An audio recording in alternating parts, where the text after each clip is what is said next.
My dear student, I am Muqtasiduzzaman Azab and you are watching my YouTube channel MZ Math and Science.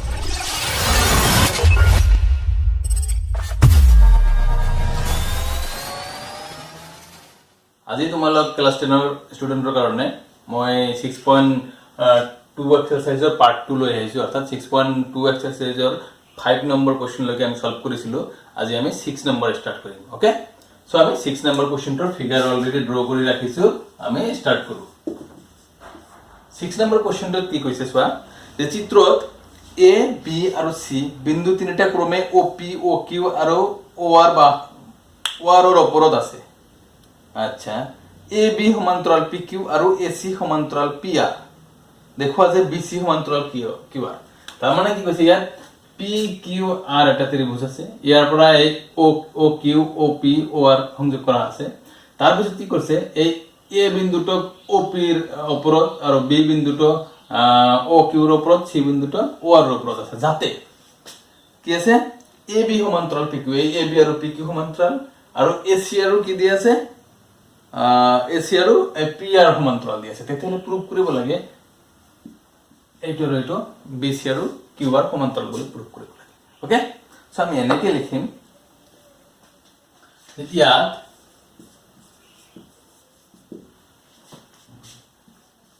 A B আৰু C বিন্দু তিনটা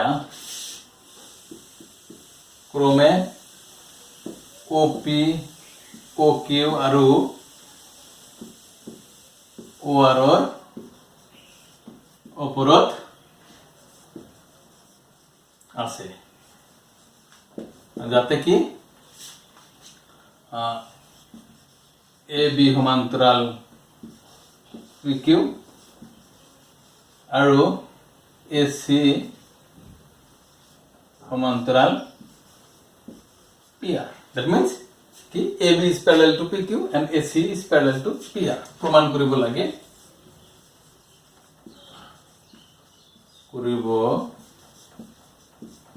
লাগে যে BC is parallel to QR okay so আমি প্ৰমাণ কৰিম একো অঙ্কন কনস্ট্ৰাকশন একো না লাগে আমি ধুনিয়াকে প্ৰুফ কৰি দিম okay so start কৰো যে first এইটো ট্ৰায়াঙ্গেল লোৱা OPQ in triangle OPQ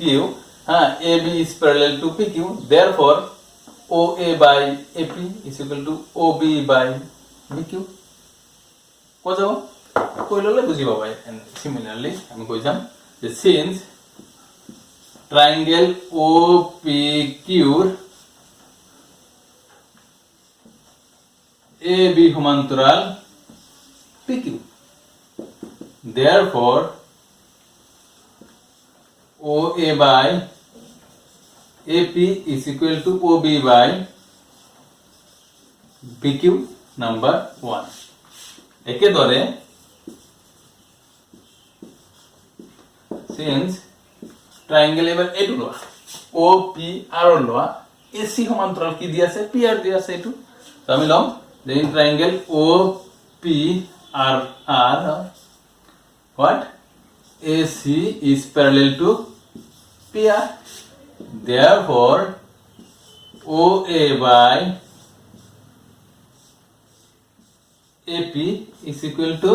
OC by OR number 2 কথা সোয়া যে OPR ট্রায়াঙ্গলত এই AC এটো এই PR প্যারালাল হয় সমান্তরাল হয় তেতিয়ালে এই OA আৰু divide by AP is equal to OC divided by কি হয় CR এই কথাটো আমি পাই গলো CR এটো না CR so 1 and 2 implies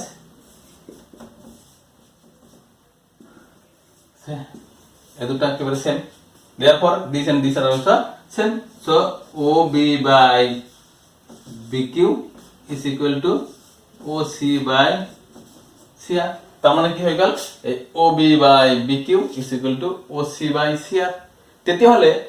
OQR ত্রিভুজত ছোৱা কি হৈছে BC ৰেখাডালে OQ আৰু OR একে অনুপাতত বিভক্ত কৰিছে যার কারণে কি হবো ABC is parallel to কি হবো QR হবো আমি থেলসর বিপরীত উপপাদ্য মতে therefore কি লিখিম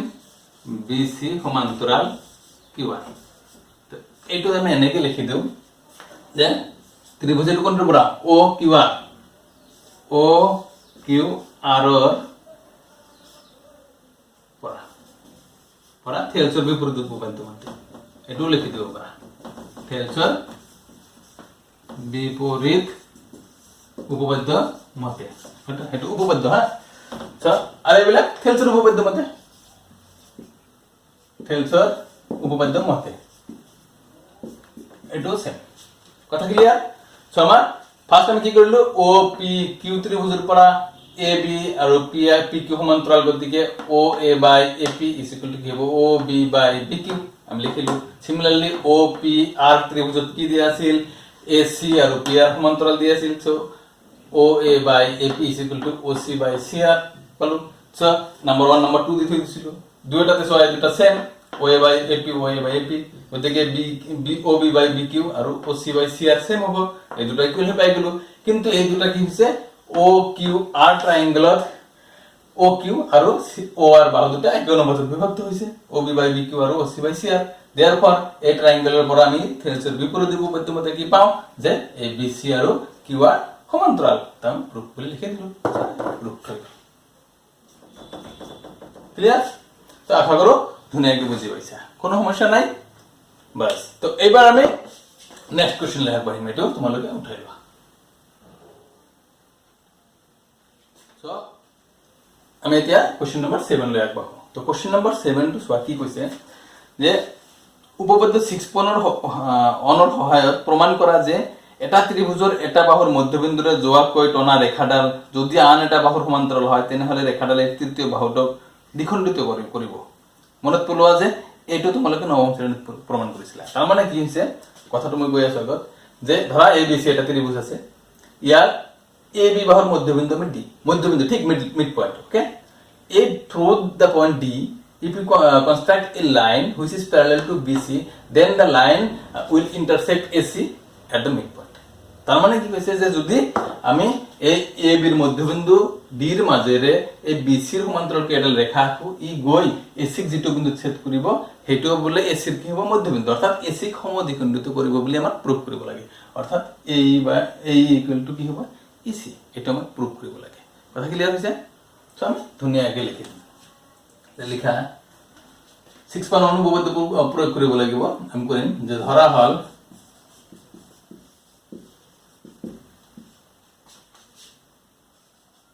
ত্ৰিভুজ ABC AB বাহুৰ মধ্যবিন্দু D এৰ মাজেৰে BC এৰ সমান্তৰালকৈ টনা ৰেখাডালে AC ই বিন্দুত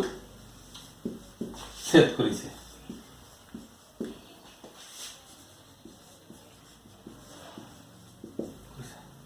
প্ৰমাণ কৰিব লাগে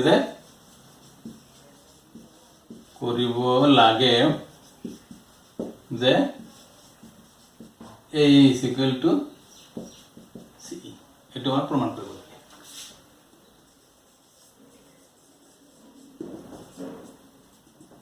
ওকে একেবারে সহজ 2-3 লাইনত হৈ যাব কিন্তু এই প্রুফটো তোমালোকে কি কৰিছিলা ক্লাস 9ত কৰিছিলা আছে না মনত তোমালোকৰ কাৰবা মনত থাকিব পাৰে যে আমি এটু মিড পয়েন্ট থিওৰেমৰ বিপৰীত উপপাদ্যটো আছিল কেনেকে ইয়াৰ পৰা নেকি কনস্ট্ৰাক্ট কৰিছিলো এটু পঢ়াই দিছিলো এটু সামন্ত্ৰিক প্ৰুফ কৰিছিলো তাৰ বহুত কিবা কিবি কৰি প্ৰমাণ কৰিছিলো কিন্তু সোৱা থেলস থিওৰেমটো শিকাৰ পিছত আমি কিমান ধুনিয়াকে কিমান ইজিলি এটু প্ৰুফ কৰিব পাৰো সোৱা তাৰ মানে কি লিখিম যে যেহেতু ত্ৰিভুজ ABC ৰ DE সমান্তরাল BC therefore AD by BD is equal to AE by CE okay কথাটো মনোযোগ দিয়া যে since D is parallel to BC therefore AD by BD is equal to AE by সিই তার মানে এই দুটো এই বাহুটোৰ অনুপাত আৰু এই বাহুটোৰ মানে এক অনুপাতত বিভক্ত হ'ব দুটো বাহু বাহু যেহেতু ডিই সমান্তৰাল আকৌ এটা বস্তু আমাক দি আছিল কি দি আছিল এই ডি বিন্দুটো এ বিৰ কি আছিল মধ্যবিন্দু দি আছিল ওকে এনেকৈ লিখা তেনেহলে এডি বাই বিডি টোক আমি এডি লিখিম বিডি টোক কি লিখিম এডি কিয় চোৱা মই কৈ আছো যেহেতু AD is equal to BD D যেহেতু এ এর মধ্যবিন্দু তাহলে এডি আর বিডি সমান সমান মধ্যবিন্দু হলে সমান সমান দুটো ভাগ সেই কারণে সেম সেম লিখে দেব বিডি ঠাইতো কি লিখে দিলো এডি এডি টু ক্যান্সেল কি থাকিব so 1 is equal to A E by C E so অনার তলত কি কোন মানে 1 আছে 1 into A E so A E 1 into C E so C E proved সোয়া কিমান সহজ এটা কোনোবাই যদি ক্লাস 9 টু প্রুভ কৰিছিলা বা অলপ অলপ মনত আছে সোয়া হেতু কিমান দীঘল আছিল আৰু এটো কিমান সহজ সেই কাৰণে আমি কি কৰিব লাগে উপপাদ্য শিকিব লাগে উপপাদ্য ফৰ্মুলা শিকাৰ্য সদসিদ্ধ এবিলাক আমাৰ শৰ্টকাট ৰাস্তা দিয়ে টাইম বচাই দিয়ে আমাৰ খাতাৰ পেজ মানে তোমাৰ যোনটো কপি থাকে তাৰ পেজ কম লাগে কলমৰ চিয়াহি কম লাগে গোটেই বিলাক লাভ জাস্ট থিওৰেম বিলাক মনত ৰাখিব লাগে সো আমি প্ৰত্যেকবদ্ধ হও যে প্ৰত্যেকটো থিওৰেমে আমি মনত ৰাখিম বুজিম ভালকে ব্যৱহাৰ কৰা শিকিম ওকে সো ধুনিয়াকে বুজিলো এটো হৈ গল প্ৰমাণ আমাৰ হৈ গল এটো সো নেক্সট আমি কোশ্চেন নাম্বাৰ 8 লৈকে যাম তো ছাত্ৰছাত্ৰীসকল এবাৰ আমি কোশ্চেন নাম্বার 8 লৈকে আগব সো কোশ্চেন নাম্বার 8 লৈকে আগবঢ়াতে কোশ্চেনটো পঢ়িব লাগিব ন সো কোশ্চেনটো পঢ়িলো যে উপপাদ্য 6.2 ৰ সহায়ত প্ৰমাণ কৰা যে এটা ত্ৰিভুজৰ দুটা বাহুৰ মধ্যবিন্দু সংযোগী ৰেখাডাল তৃতীয় বাহুৰ সমান্তৰাল এটো তোমালোকে ক্লাস 9 ত প্ৰুভ কৰিছিলা সেম স্টাইলত ফিগাৰটো হে আগৰটো নিচিনা 7 নম্বৰটো যোগ কৰিলো সেম এবাৰ কি কৈছে যে এটা ত্ৰিভুজৰ দুটা বাহুৰ মধ্যবিন্দু সংযোগী ৰেখাডাল তাৰ মানে ইয়াত আমি কি লৈছো এ বি আৰু এসি বাহুৰ মধ্যবিন্দু ক্ৰমে ডি আৰু ই লৈছো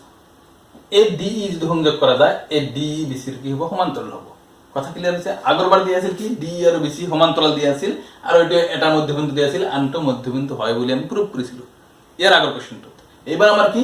এটো সমান্তৰাল দিয়া নাই এই দুটা মধ্যবিন্দু বুলি কোৱা আছে তেতিয়া আমাৰ এই ডি ই আৰু বিসি সমান্তৰাল বুলি প্ৰুভ কৰিব লাগিব ওকে সো এনেকৈ লিখিম ধৰা হল লিখো হা নাম যেহেতু কোৱা নাই ধৰা হল ত্ৰিভুজ এ বি সিৰ এ বি আৰু এসি বাহুৰ মধ্যবিন্দু ক্ৰমে ডি আৰু ই প্ৰমাণ কৰিব লাগে যে ডিই সমান্তৰাল বিসি কথা ক্লিয়াৰ হৈছে এটা মধ্যবিন্দু এই দুটো সমান্তৰাল বুলি প্ৰুভ কৰিব লাগে আমি প্ৰুফ লিখি যেমন কি দিয়া আছে এ বি বাহুৰ মধ্যবিন্দু ডি আৰু এসি বাহুৰ মধ্যবিন্দু এই ডিই আৰু বিসি এই দুটা বস্তু সমান্তৰাল বুলি প্ৰুভ কৰিব লাগে একেবাৰে সহজ সোৱা আমি লিখিম যেহেতু ডি আৰু ই ক্ৰমে এ বি আৰু এসির মধ্য বিন্দু therefore AD by BD is equal to 1 আৰু A by CE is also equal to 1 এটো কি আছে since AD is equal to BD since A is equal to CE so আমি এই কথাটা মনোযোগ দিম যে যেহেতু ডি আৰু ই এ বি আৰু এসিৰ মধ্যবিন্দু তেতে হলে এটাৰ এটো সমান তো একে বস্তুৰে ডিভাইড কৰিলে কি হয় 1 হয় এই কাৰণে লিখি দিছো A D equal to bidi সমান বুলি সিমিলাৰলি এটো এ ই বাই সি এই দুটো সমান এটো আৰু এটো সমান যে একে বস্তুৰে ডিভাইড কৰিলে কি হ'ব 1 সে এই দুটাৰ পৰা চোৱা নাম্বাৰ দিলে হ'ব নিদিলেও হ'ব একেলগে আছে তো therefore আমি কি লিখিব পাৰো AD by BD is equal to A by C চোৱা এই দুটাৰ পৰা A2 equal to 1 A2 equal to 1 তাৰ মানে আলটিমেটলি এই দুটা ৰেশিও কি সমান therefore চোৱা কি লিখা যায় যে এই AB বাহুটো আৰু AC বাহুটোক DE ৰেখাই একে অনুপাতত বিভক্ত কৰিছে যদি একে অনুপাতত বিভক্ত কৰে তেতিয়া হলে আমাৰ থেলছৰ বিপৰীত উপপাদ্য যোনটো আছিল হেতু মতে কি হয় সেই ৰেখাডাল তৃতীয় বাহুৰ কি হ'ব সমান্তৰাল হয় না সো আমি কি লিখি দিম DE সমান্তৰাল BC সিন্স কি লিখিবা ডাইৰেক্ট লিখি দিলে হল থেলছৰ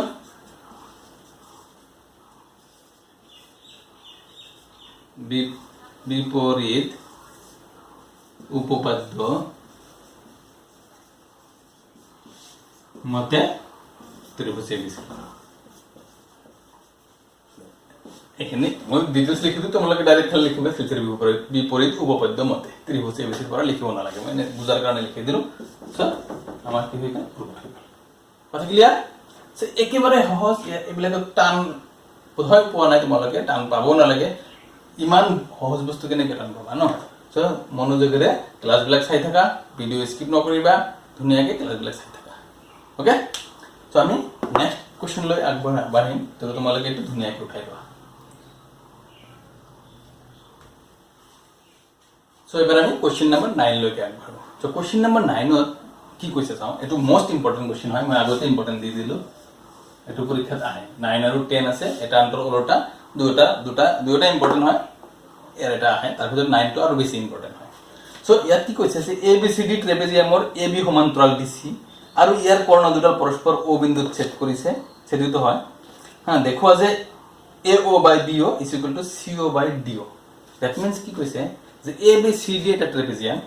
ABCD এটা ট্ৰেপেজিয়াম আৰু ইয়াৰ কৰ্ণ দুডাল AC এডাল কৰ্ণ BD এডাল কৰ্ণ এই দুডাল পৰস্পৰ কোন বিন্দুত ছেদিত হৈছে O বিন্দুত তেতিয়া হলে প্ৰুফ কৰিব লাগে AO by divided by BO is equal to CO divided by DO এই বস্তুটো আমাক প্রুফ কৰিব লাগে একেবাৰে সহজ তোমালোকে টান পাব লাগা নাই ইয়াত হা তো মনোযোগ দি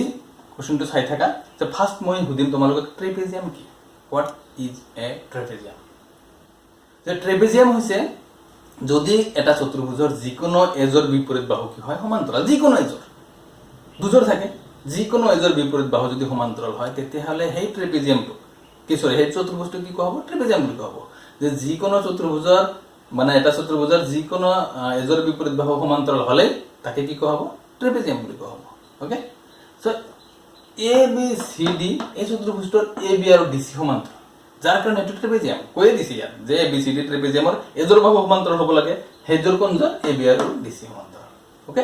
তেতিয়া আৰু ইয়াৰ কৰ্ণ দুডাল পৰস্পৰ O বিন্দুত ছেদিত হৈছে তাৰ পিছত প্ৰুফটো যেটো কৰিব লাগে মই এনেকৈ লিখিম ঠিক আছে মনোযোগ দিয়া যে ইয়াত এবাৰ নামবিলাক কোৱা আছে গতিকে ইয়াত ABCD ট্ৰেপেজিয়ামৰ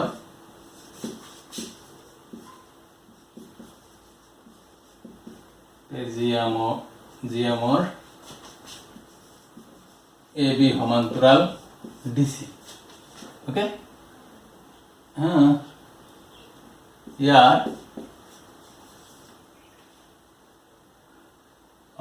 AC আৰু BD কৰ্ণ দুডালে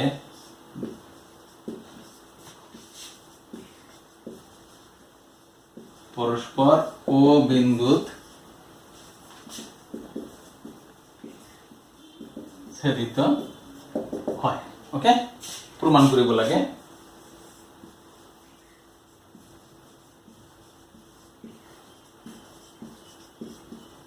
যে AO by BO is equal to CO by DO এই বস্তুটো প্রমাণ কৰিব লাগে চোৱা তো আমি AO by BO equal to CO by DO proof কৰিব লাগে এই কথাখিনি তো বাৰে বাৰে কলোৱে বুজিয়ে পাইছা যে আমাৰ এটা ট্ৰেপেজিয়াম দি আছে আৰু তাৰ কৰ্ণ দুডাল O বিন্দুত ছেদিত হৈছে বাস সো এইটো যে প্ৰুফ কৰিব লাগে এইটো কি হৈছে বাহুপক্ষ আৰু উপপক্ষ দুটা এটা অনুপাত অৰ্থাৎ ৰেশিও যে ৰেশিও বা অনুপাত কেতিয়া আহে যেতিয়া আমি থেলছৰ উপপাদ্য ব্যৱহাৰ কৰো এই চেপ্টাৰটো হয় না থেলছৰ উপপাদ্য তো থেলছৰ উপপাদ্য ব্যৱহাৰ কৰিব লাগিলে আমাৰ কি লাগিব তাতে ট্ৰায়াঙ্গলছ লাগিব আৰু ট্ৰায়াঙ্গলছৰ যিকোনো এটা বাহুৰ সমান্তৰালকৈ এডাল ৰেখা থাকিব লাগিব তেতিয়াহে ৰেচিঅ' আহিব বা তোমাৰ থেলছৰ উপপাদ্য প্ৰমাণ কৰিব পাৰিম ব্যৱহাৰ কৰিব পাৰিম সো ইয়াত আছে ট্ৰেপেজিয়াম ত্ৰিভুজটো কোৱা নাই তথাপিও সব কৰ্ণদুৰাল সংযোগ কৰাৰ কাৰণে A C D B C D ও এ বি বহুত কেইটা ট্ৰায়াঙ্গল হৈছে ইয়াত হয় না বহুত কেইটা হৈছে তো যদিও বহুত কেইটা ট্ৰায়াঙ্গল ইয়াত হৈছে হয় না বহুত কেইটা ট্ৰায়াঙ্গল হৈছে কিন্তু আমাৰ থেলছৰ উপপাদ্য ব্যৱহাৰ কৰিবৰ কাৰণে আমাৰ এটা যিকোনো এটা ত্ৰিভুজৰ এটা বাহুৰ সমান্তৰালকৈ এডাল কি লাগিব ৰেখা লাগিব তো আমাৰ কি লাগে এও বাই বিও সিও আৰু ডিও তো আমাৰ লক্ষ্য কৰা যে এও বাই বিও সিও বাই ডিও লাগে হয় না এ সি ডি ত্ৰিভুজত আমাৰ আছে আৰু এ সি ডি আৰু বি সি ডি এই ত্ৰিভুজ দুটা চোৱা এটা এ ডি সি টো কমন আছে হয় না ইয়াত যদি আমি এনেকে আঁকো এই ওৰ পৰা এই ডিসিৰ সমান্তৰালকৈ বা এবিৰ সমান্তৰালকৈ এডাল ৰেখা আঁকিলো যিয়ে বি সিক ধৰা ই বিন্দু ছেদ কৰিল ও ই ওকে তেতিয়াহ'লে চোৱা এই ও ই ডিসিৰ সমান্তৰাল বি সি ডি ত্ৰিভুজত আমি থেলছৰ উপপাদ্য ব্যৱহাৰ কৰিব পাৰিম সিমিলাৰলি চোৱা যেহেতু এ বি আৰু ডিসি সমান্তৰাল আছিল আৰু এই ও ই টো আমি ডিসিৰ সমান্তৰালকৈ আঁকিলো কাৰণে ও ই এ বিৰ সমান্তৰাল হ'ব যাৰ কাৰণে চোৱা এ বি সি এই ত্ৰিভুজটো এইটো এই ত্ৰিভুজটো কি আমাৰ এ বিৰ সমান্তৰাল ও ই হল আমি থেলছৰ উপপাদ্য ব্যৱহাৰ কৰিব পাৰিম কথাটো ক্লিয়াৰ হৈছে যাৰ কাৰণে আমি এই ৰেখাটো অংকন কৰিব লাগিব কি অংকন কৰিলে বুজি পাইছা থেলছৰ উপপাদ্য ব্যৱহাৰ কৰিম ত্ৰিভুজৰ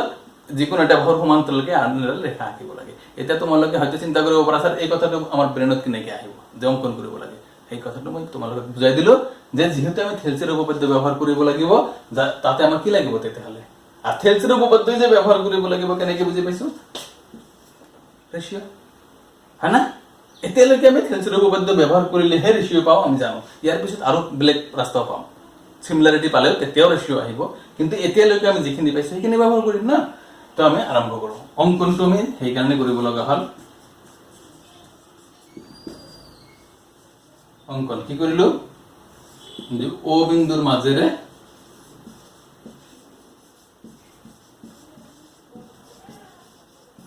এ বিৰ সমান্তৰাল কৈ ওকে এডাল ৰেখা আঁকা হ'ল এডাল ৰেখা আঁকা হ'ল ই বি সিক ই বিন্দুত ছেদ কৰিছে ওকে কথাটো বুজি পাইছা বেছিক ই বিন্দু ছেদ কৰিছে এতিয়া আমি প্ৰমাণ আৰম্ভ কৰিম থেলছৰ উপপাদ্য আমাৰ ৰেচিঅ' লাগে তো সো ফাৰ্স্ট আমি ত্ৰিভুজ এ বি সি লওঁ যেহেতু এ বিৰ সমান্তৰালকৈ ও ই আঁকিছো এনেকৈ লওঁ সিন্স ত্ৰিভুজ এ বি সিৰ ও ই is parallel to AB therefore according to the Thales theorem we can write that CO by AO is equal to CE by EB है ना তে দুয়োফালে আমি উল্টাও দিব পাৰো গতিকে আমি দুয়োফালে এইফালৰ পৰা গৈ যেহেতু আমাৰ এ অটো ওপৰত আছে এক লাইন শৰ্ট হ'ব হেনেকে মই যেনেকে ক'লো তেনেকৈ লিখিলেও হ'ব কিন্তু অকমান এটা লাইন নেক্সট কৰিব লাগিব কিন্তু এবাৰ আমি এটা লাইন নকৰো এনেকৈ লিখিম AO by CO is equal to BE by CE এইফালৰ পৰা গলে আৰু ওপৰৰ পৰা মানে ওপৰৰ পৰা আহিলে দুয়োটাতে হেনেকে যাব লাগিব তলৰ পৰা গলে দুয়োটাতে তলৰ পৰা যাব লাগিব হয় না কাৰণ আমি একচুয়ালি লিখিব লাগে CO by AO equal to CE by BE দুয়োফালে উল্টাই দিলো তো আমি এনেকৈ লিখিম therefore AO by CO is equal to BE by CE number 1 okay একেদৰে ত্ৰিভুজ ছয়বাৰ এটো যদি আমি লওঁ BCD BCD ললে চোৱা BCD ললে কি হ'ব এ OE DC ৰ সমান্তৰাল হ'ব তা আমি এনেকৈ লিখিম ত্ৰিভুজ BCD ৰ OE সমান্তৰাল DC এতিয়া তোমালোকে হয়তো ক'ব পাৰা স্যাৰ আমি OE টো DC ৰ সমান্তৰালকৈ আঁকা নাছিলো কাৰ সমান্তৰালকৈ আঁকিছিলো AB ৰ সমান্তৰালকৈ আঁকিছিলো তেতিয়াহ'লে DC ৰ সমান্তৰাল কেনেকৈ হ'ল হয় না গুড কোৱেশ্চন বাট সো So since AB আৰু DC সমান্তৰাল, because ABCD is a trapezium in which AB and DC are parallel, that was given. Now we constructed that OE is parallel to AB, and that is why OE is also parallel to DC. তাৰ মানে আমাৰ এই OE লাইনটো আমি AB ৰ প্যাৰেলাল কে আঁকিছো, AB আকৌ DC ৰ প্যাৰেলাল, গতিকে এই দুটো প্যাৰেলাল হ'ব। সো আমি কি লিখিম, সিন্স এই কথাটো লিখিয়ে দিয়া নাহিল, AB প্যাৰেলাল DC, কথাটো ক্লিয়াৰ হ'ব। পৰীক্ষাত নিলিখিলে সমস্যা নাই এইটো, হা এই বস্তুটো কিন্তু তোমালোকে বুজাৰ কাৰণে বৰ্তমান লিখি লোৱা, বৰ্তমান যাতে মিছ নকৰা। ওকে, সো therefore এইটো কি কেনেকৈ লিখিম চোৱা, এইফালৰ পৰা লিখো BO by DO is equal to BE by CE। So আমি এনেকৈ লিখিম BO by DO is equal to BE by CE, number 2। কথা ক্লিয়াৰ হৈছে, একেবাৰে সহজ। এতিয়া নাম্বাৰ 1 and 2 implies চোৱা BE by CE and BE by CE are same. So in both the equations, right hand side and right hand side are equal. Then left hand sides are also equal. So we can write this way: AO by CO is equal to BO by DO. Okay? কথা clear? এই দুটা same, গতিকে এই দুটা আমাৰ same. তথাপি চোৱা এইটো লগত মিলা নাই, AO by BO is equal to CO by DO, কিন্তু ইয়াত আহিছে AO by CO। এতিয়া চোৱা একেবাৰে ক্ৰছ প্ৰডাক্ট যেনেকৈ কৰোঁ, এইটো ইয়াত ল'ব পাৰোঁ, এইটো ইয়াত আনিব পাৰোঁ, একান্তৰ ক্ৰিয়া বুলি কয়, এইটো ইয়াত, এইটো ইয়াত। সো আমি লাষ্ট এটা লাইন ইয়াতে লিখি দিওঁ, হা AO by BO আনি দিয়া, AO by BO is equal to CO by DO।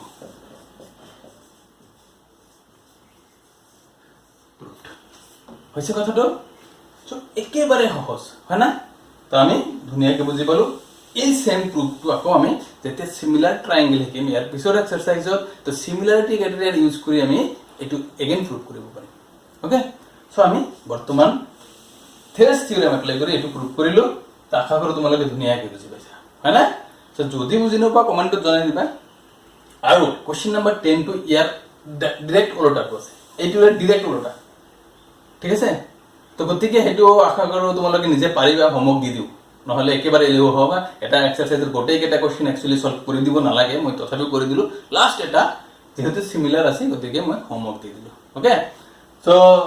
আশা কৰোঁ মোৰ ক্লাছবিলাক ভাল পাই আছা। যদি ক্লাছবিলাক ভাল পাই আছা, লাইক কৰিবা, কমেণ্টছ কৰি মোক এপ্ৰিচিয়েট কৰিবা, আৰু তোমাৰ বন্ধু বান্ধৱীলৈ নিশ্চয় শ্বেয়াৰ কৰিবা।